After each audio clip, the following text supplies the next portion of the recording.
Get this and get it straight. Crime is a sucker's road, and those who travel it wind up in the gut of the prison of the grave. There's no other end. But they never learn. This time it was going to be a vacation in the wide open spaces. But a black stallion, a tiny emerald, and a battered horseshoe meant a 24-hour delay. It could have been worse, because to the dude from Manhattan, they meant death.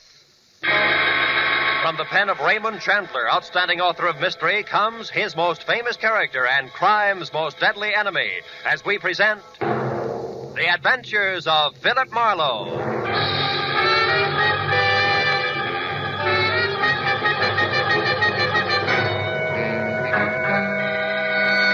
Now, with Gerald Mohr, starred as Philip Marlowe, we bring you tonight's exciting story, The Dude from Manhattan.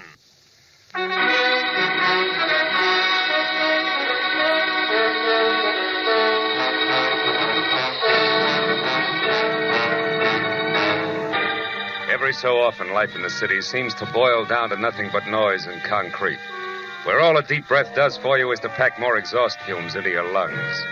And the nearest thing to nature is a mangy sparrow pecking survival out of a dirty alley. So when I got a long-distance call from an old friend inviting me to spend a week in the great outdoors at a ranch he just bought near Rattlesnake Mountain, I snapped at the chance. Inside an hour, I was rolling down the highway towards San Bernardino. And 120 miles later, at 5 o'clock, I turned in under a big arch of gnarled cedar that spelled out Rainbow Ranch. But the layout beyond was about as primitive as a dry martini. A ranch house the size of a Union Station was backed up by blue-tile swimming pool, paved tennis court, and a semicircle of bungalows with all the rustic charm of a Hollywood motel. I drove on in slowly as a broad-brimmed hat, red gabardine shirt, hickok belt, and hand-tooled boots bounced out the door and ran toward me.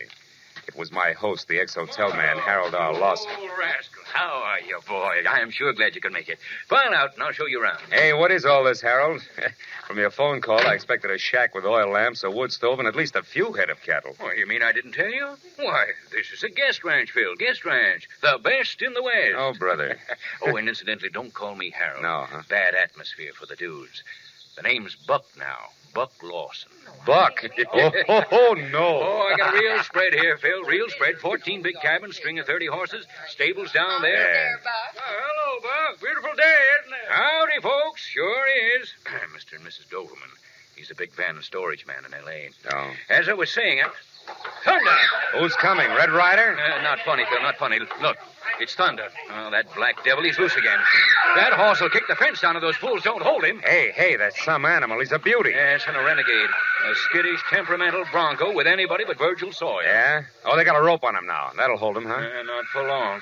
Sawyer's the only hand I've got who can get close to that stallion. And he's leaving tomorrow. Blast it. How come? Well, frankly, that's what I wanted to talk to you about, Yeah, Phil. wait a minute. I came up here for a rest, not a job. I know. You'll get it, Phil. You'll get it. But since you're here, I figure you could sort of keep your eyes open for me. Lawson, it's a dirty trick. No, Phil, please. I'm expecting trouble, and bluntly, I can't afford it. Every cent I've got is tied up in this ranch. A serious scandal could ruin me. And you're just the one who can keep that sort of thing from happening. Okay. So it's the old hotel business on horseback. How does this Sawyer mean trouble? Well, there's a couple here from the east, the Mortons. He's a top silk wholesaler from New York and rich. Oh? And that kind means everything to me, Phil.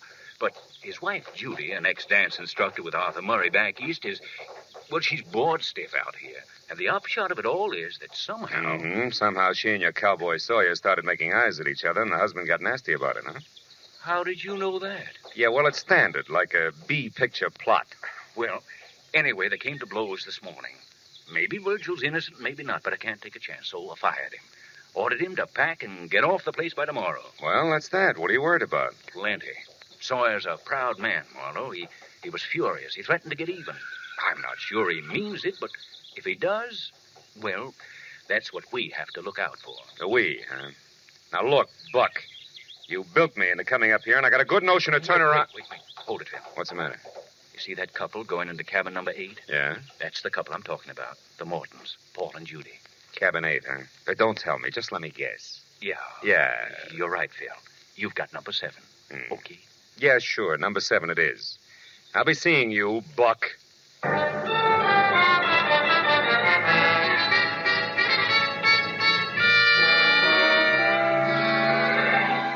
walked up to number 7 and waited for the boy to show up with my bag. Then I started to unpack, but stopped when I heard a riot next door. At that point, sprawling Rainbow Ranch was just a horizontal tenement. Nothing more. Well, let me point out a few... Now what are you doing? Shutting the window. Isn't it bad enough to make a fool of yourself in private? You have to make a public scene as well? The voices rattled on for a few minutes, then dwindled off into a long and golden silence that said maybe a peace treaty had been signed. But then a door slammed to number 8, so I peeked out. It was Morton. And from the look on his face, I knew the peace treaty was nothing but an armed truce. I followed him to the big lodge and into the bar, and when he sat down, I took the stool next to him. Well, what'll it be, gentlemen? Scotch and water, no ice. The same, with ice. Well, Mr. Morton, I guess that brands us as dudes, huh? Bourbon's the only drink out west. I wouldn't know, I'm sure. Oh, it's a fact. Hey, that's a handsome ring you got there. And the initials are the same as mine. Those stones are emeralds, aren't they? That's right. Yeah. There's supposed to be 4 of them. One's missing, I see. Is that an emerald, too? It was. Happens to be my birthstone. Oh. Here you are, gentlemen. Oh, fine. Allow me, Mr. Morton. There you are. Oh, thank you, sir. How'd you lose it? Stone, I mean. I don't know. It happened several months ago, and in any case, it's no concern of yours. Now, if you don't mind, I'd just as soon be left alone. Oh, well, that's too bad. Here I was hoping I'd find out all about the silk business. What do you mean by that? Oh, just conversation. You are in that business, aren't you? Of course, but... Hey, who are you, anyway? Name's Marlowe. And just why are you prying into my personal affairs, Mr. Marlowe? Because I got a little free advice for you. Cool off before you start the kind of fire you can't put out, huh? So that's it. That cowboy Sawyer. Mm-hmm. Marlowe, now you're getting too personal. I suggest that you mind your own business. Oh, I'm sorry. Didn't mean to lose my temper that way. Good night. Yeah, it's bound to be. Charming, isn't he? Well, Mrs. Morton, where'd you come from? I was standing over there watching. My husband has all the social grace of a tarantula. Well, maybe you should have looked closer before you made the leap. Oh, that's the wonderful thing about him. Yeah? You're not apt to like Paul much when you first meet him. But once you get to know him, you hate him. Yeah, I'm not sure that's funny. It's not supposed to be. I've been living with him for 6 months now. So jealous, it's unbelievable. He wouldn't leave me in New York, oh no. Insisted on dragging me out to this dust bowl with running water. Why a ranch, I'll never understand. He doesn't know one end of a horse from another. Well, with his aptitude, he'll learn. You know, it might be he figured you two might get back together if you had a chance to relax in the open, Mrs. Morton. Mm-hmm. So he said. However, we weren't here 10 minutes before he accused me of getting romantic with that leather-faced cowboy. Does that make sense? I don't know. Both gentlemen are justified. You're lovely to look at. Somebody ought to remind my husband. His idea of welding a marriage is to spend all his time playing gin with that Doberman. Who? Doberman, the van and storage character from Los Angeles. Oh. Which, of course, leaves me saddled with his wife, Carrie. Now, there's a cute personality for you if you happen to like neurotic parrots. So, what with the desert, the dame, and gin rummy, Virgil began to look pretty good. Is that it? Excuse me, folks. Care to order another drink before dinner? Yes, I would. And I'd like it over there, alone. Make it Manhattan, bartender. Strictly Manhattan. And make it double. Mr. Marlowe, good night. No, I'm not so sure.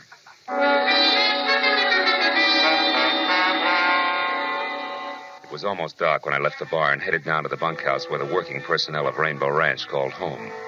The casual clutter of rumpled cots, scattered pulp fiction, and dusty boots gave it the only sign of authenticity I'd seen in the entire place. But aside from that, it was empty. Then a noise from outside brought me around the building to the back, where I ran up against 6.5 lean feet of solitary cowboy, with his hat shoved back on his head, pitching horseshoes. He was out of uniform for a flashy dude wrangler, which left him in a faded blue shirt and Levi's that fitted his lanky legs like a pair of bent stovepipes. He spotted me and stood there swinging a battered horseshoe in each hand while I walked up to him. Hello? Hiya, Sawyer.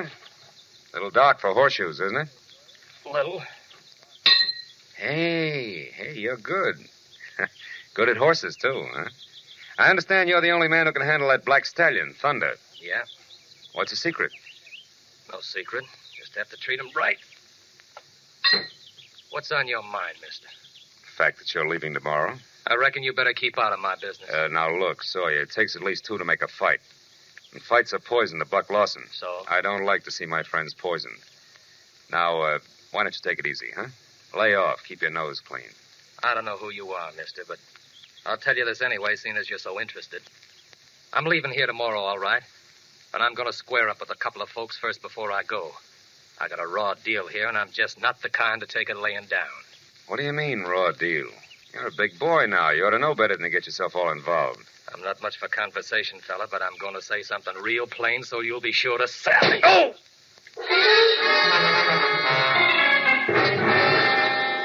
By the time I got myself untangled and back on my feet, the strong, silent fugitive from the old Chisholm Trail was gone. However, my original theory that it takes two to make a fight was still valid. So I decided to find Paul Morton and spend the rest of the evening close to him. His cabin was dark, but I remembered the running gin game he had with a big van and storage man. So I went down the line to the Doberman cabin and knocked. It was Carrie, the perennial dude, who galloped up to open the door. Howdy, stranger. Come on in and set a spell. Our latch is always stringing out. Well, I sure do thank you, ma'am. My name's Marlowe. Orville, this is Mr. Marlowe. Howdy, Marlowe. Howdy. Hope you'll excuse the looks of the place. Our box of extra clothes just arrived from town. Carrie's been unpacking it. Sit down there, Mr. Marlowe. They're mostly old things. Just throw them on the floor. Oh, thanks. But really, I can't stay. I'm looking for Paul Morton. I thought I might find him here. Morton, say, there's a nice chap. Met him day before yesterday for the first time and won $90 off him in gin already. Haven't seen him tonight, though. Orville was out looking for him himself just a few minutes ago. Weren't you, dear? Why, yes, as a matter of fact, I was. You didn't locate him, huh? No, I didn't. You know, he seemed to be all upset this afternoon. Couldn't keep his mind on the game. I thought I'd have a little chat with him to calm him down some. Orville's a whiz at that, Mr. Marlowe. Oh, it's not me, Carrie. It's this country. I don't see how a man can keep trouble in his mind on a place like this ranch, Marlowe. Yeah, it can happen, believe me. Poppycock, why, son, there's something about this open land round here that cleans out a man's head and his heart, too. You sound like a travelogue. I mean it. A few more days of this and Morton will forget there ever was such a thing as a cash register. Yes, sir. Give this untamed countryside a chance, and it'll cure anything. Oh. Yes, well... Marlowe, come here, quick. What was that? Wasn't the call of the wild, Mr. Doberman. Lawson, what's the matter? Bill, come on, down to the stable, hurry. Something terrible's happened.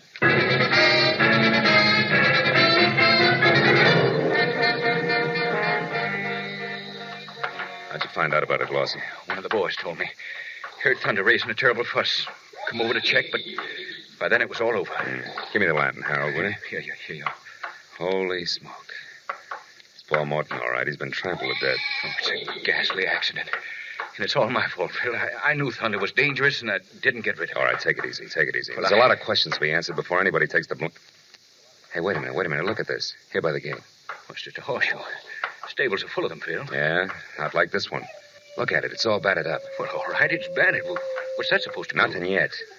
But it gives me an idea. Because the last time I saw one of these, it was being pitched at an iron stake behind the bunkhouse. What are you getting at? Well, the chances are at least 50-50 that Paul Morton's death was no accident. It was murder.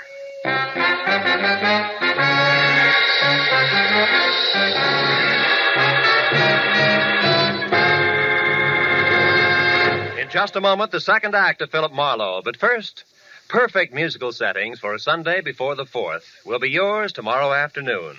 The Symphonette, a half hour of fine orchestral music, and the Choral Airs, a half hour of brilliant vocal music, are regular Sunday afternoon features on most of these same CBS network stations. And now with our star, Gerald Mohr, we return to the second act of Philip Marlowe and tonight's story, The Dude from Manhattan.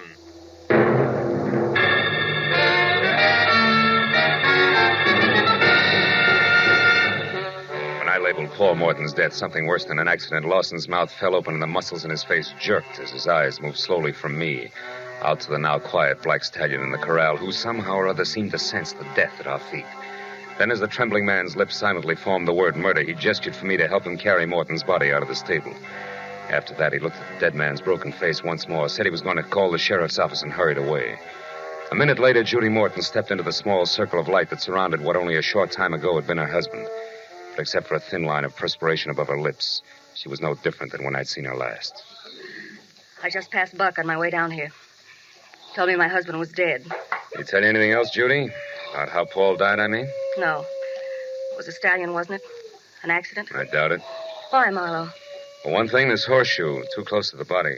But this is a stable. And this a horseshoe that's been used exclusively for pitching at a stake in the ground. Here, look at it. And remember, Cowboy Virgil's favorite sport is horseshoes. Besides, what reason would your husband have for coming down here at this hour in the first place? He wasn't too crazy about horses, you know. No, but he was about me. Let's move a little away from here, Marlowe. Cigarette? No, thanks. I'm not coming apart at the seams because it isn't in me. I hated Paul. Hated him with all my heart, Marlowe. I'm down here only because he pleaded with me, begged me to talk to him once more, to listen to reason. About what? About the decision I came to less than an hour ago, which was divorce, unconditionally. I thought you said you came out here to try to patch things up. I did. But I also said that we weren't doing a very good job of it. Then, tonight, a little after we left you at the bar, Marlowe, I got my hands on the lever I needed to pry myself loose from that jealous maniac. It was the knowledge, Marlowe, that my late husband was crooked. Silk business? Yes. While he was drinking his dinner, I went to one of his suitcases for an aspirin. Found what instead? At least 3 dozen samples of the best silks made without any importer's or manufacturer's name. And underneath that, $200,000 in cash. I know enough about the silk business to fill in the blanks, Marlowe. All of which comes under the heading black market, huh? Yes. I added what I had found to the fact that this Dude ranch he had insisted on was close to Los Angeles. Close enough for him to run off and conduct his purchasing while I thought he was communing with nature or playing gin with that Mr. Doberman. Then I had him. Mm-hmm. You also had a divorce, no strings attached, right? Exactly. Blackmail to get rid of your own husband. Pretty, isn't it? Yeah. Well, at least with this accident or whatever it is, it's no longer necessary. No. Now, Judy, only 2 things are necessary. One, the location of Virgil Sawyer, and the other, you in your own cabin where I can ask you some questions later. Why do you want to ask me questions? Well, I might be making a big mistake, baby. But it might be that Virgil and you are out for the $200,000. You know, honey, that man in the saddle might like money, too. I'll see you. When I started back for the bunkhouse, the only place I knew of that might give me a lead on the strong, silent horseshoe pitcher, I realized that tagging Paul Morton's death a murder was one thing, proving it was going to be quite another. And when I was there and the place was empty without even signs of a hasty departure, I was sure of it. But not by intuition, as was the gentleman standing in the open doorway watching my every move.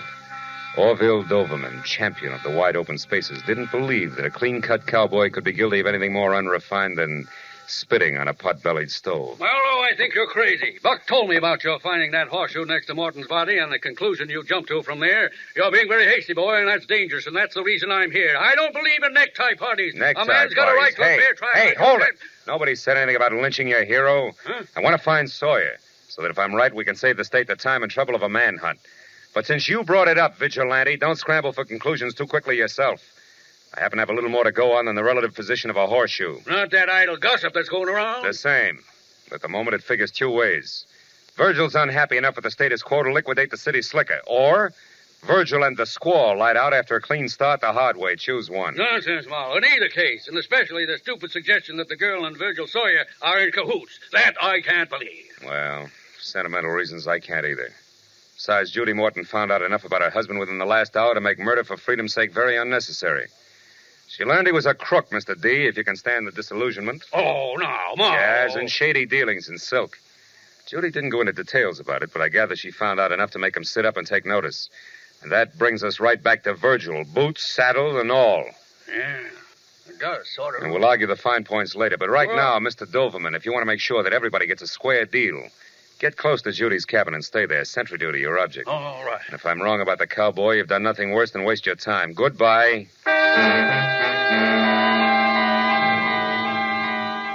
I spent the next 20 minutes talking to cowhands, guests, miscellaneous hired men, any and everybody who might have been able to say he went that-a-way of Virgil Sawyer, with no success. And to make matters worse, when I'd given that up and was on my way back to the lodge to help Lawson wait for the sheriff, I found myself being paged, Howdy. Western style, of course, by no one else but Mrs. Carrie Doverman, the capital D in Dude Ranch. Howdy. Howdy, ma'am. Oh, Mr. Marlowe. Yeah. Mr. Marlowe, look at this. Look at what I've found. I've struck it rich, you might say, much like the old rustlers. The old rustlers, Mrs. Doverman, stole cattle. Oh? Yes. Oh, yes, so they did. I guess I meant those panhandle men. You know, gold is where you find it. Anyhow, look, it's a precious stone. Small, but nevertheless precious. Mined while digging for worms, no doubt. Oh, Mr. Marlowe, you're teasing me. Yes. You know very well that this is a polished stone. Funny thing, though, is where I found it. Shall I tell you? Oh, please. Please do, Mrs. Doverman. Well, I was just unpacking those clothes that Orville has sent up from Los Angeles. Yeah. Some slacks and things like that. And, well, when I started to hang a pair up, this fell out of one of the cuffs. And then... Now, I wonder how a little old emerald like this ever got there. Well, it was probably mice, Mrs. Emerald. Let me see that, quick. Well, yes, of course. But believe me, Mr. Marlowe, it can't be very valuable, I'm sure. I'm not. What are you talking about? Murder, or a reasonable facsimile thereof, and a girl named Judy Morton if I don't hurry. Goodbye, and bless you, Mrs. Doverman. You talk too much, but now was the right time.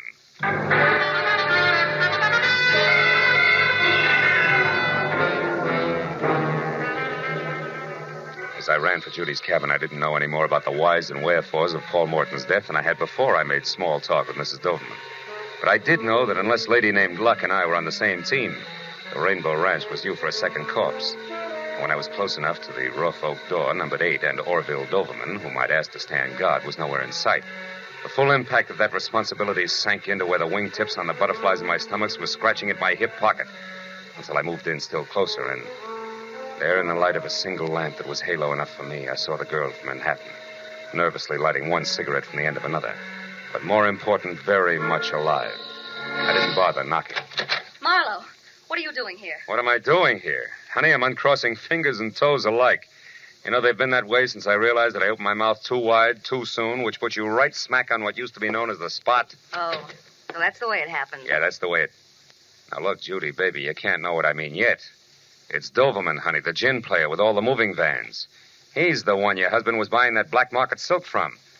I didn't know that until a few minutes ago, which was after I told him where you could be found and that you knew an awful lot. Oh, which, Mr. Marlowe, he thanks you and warns you not to move. See what I mean, Phil? Sure, I see. You know, it's funny, Doverman, when I was outside and didn't see you around, did see that Judy here was still in good health, I figured that either you had decided to sit tight until you knew exactly how much she did know, or that you already started to run. Yeah, this I didn't count on.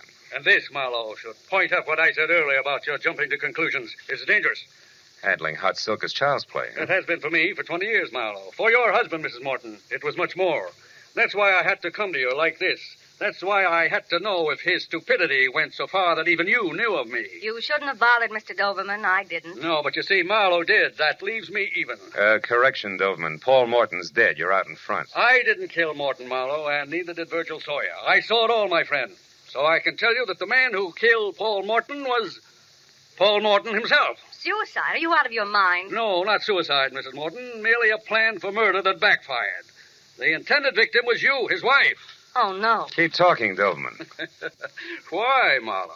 I'd rather keep you guessing. I wouldn't. Duck, baby! Oh, my shoulder. Now, the man said keep talking. I can't. I'm hit. You'll be again if you don't. Sawyer, no. Stay out of this, Marlowe. Come on, Doverman. I'm not going to ask you again. Well, no. I'm not even going to let you fall until you tell the rest. Okay. I'll tell you. I overheard Morton ask him, "Some go to your place first, Sawyer, pick up one of your horseshoes, and then he went to the stables near the Black Stallion's stall. The horseshoe in his hat. Oh, Sawyer, my shoulder. Come on, Doverman. You're not finished yet. I figured that he was going to... To knock his wife out, leave Sawyer's horseshoe where it will be found, then half make it look like an accident that would fool nobody, huh? What went wrong, Doverman? Why didn't it work? Well, he approached Thunder from the right side instead of the left. The horse got excited, kicked out, and caught him. The dude. Now, let go, Sawyer. Sure, Doverman. With pleasure.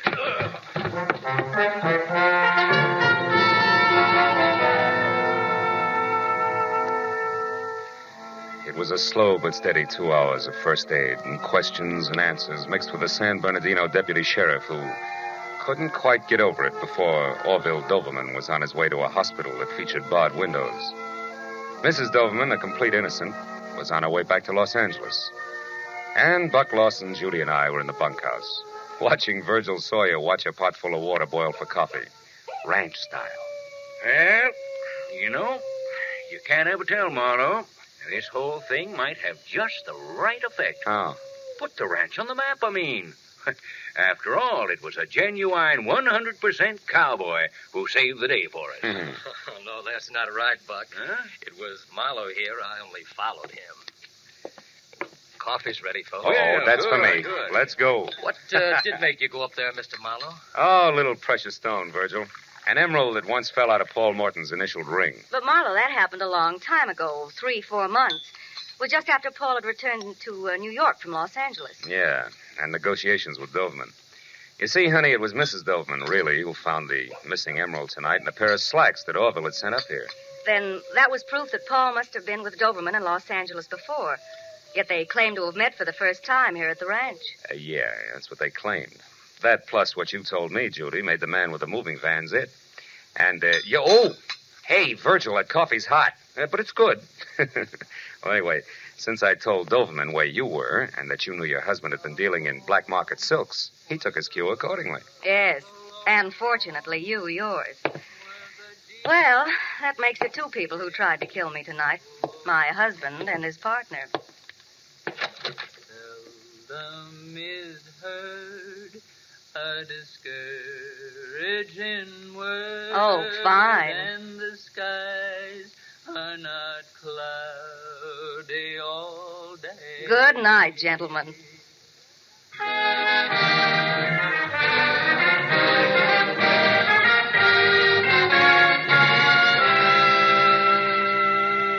Virgil Sawyer made good coffee and lots of it.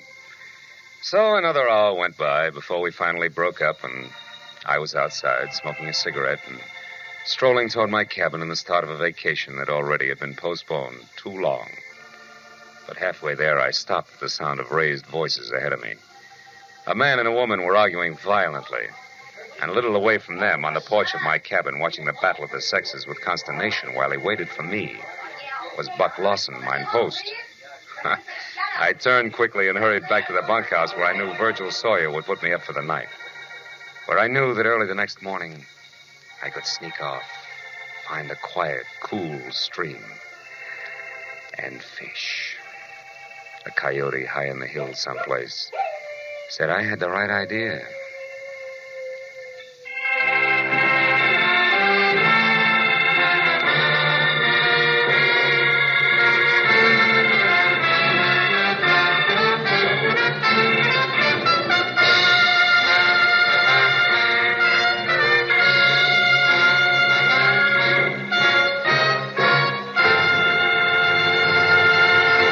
The Adventures of Philip Marlowe, bringing you Raymond Chandler's most famous character and crime's most deadly enemy, star Gerald Mohr, and are produced and directed by Norman MacDonald. Script is by Mel Donnelly, Robert Mitchell, and Gene Levitt. Featured in the cast were Charlotte Lawrence, Bill Johnstone, Bill Lally, Herb Butterfield, D.J. Thompson, Lou Krugman, and Jack Carrington. The special music is written by Richard O'Runt. Be sure and be with us again next week when Philip Marlowe says... I went from a mansion in Bel Air to a cheap flat in Southgate, looking for a girl with a secret, who a man in a pork pie hat, a wise-cracking secretary, and a fat corpse didn't want me to find, but who I found anyway, because of the quiet number.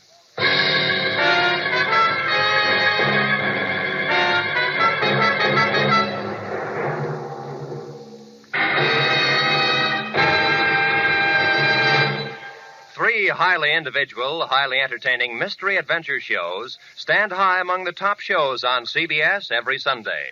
The Green Llama, Call the Police, Sam Spade.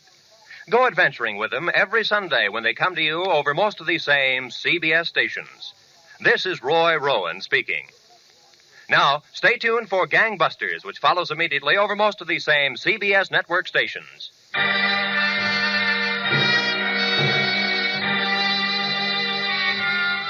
This is CBS, the Columbia Broadcasting System.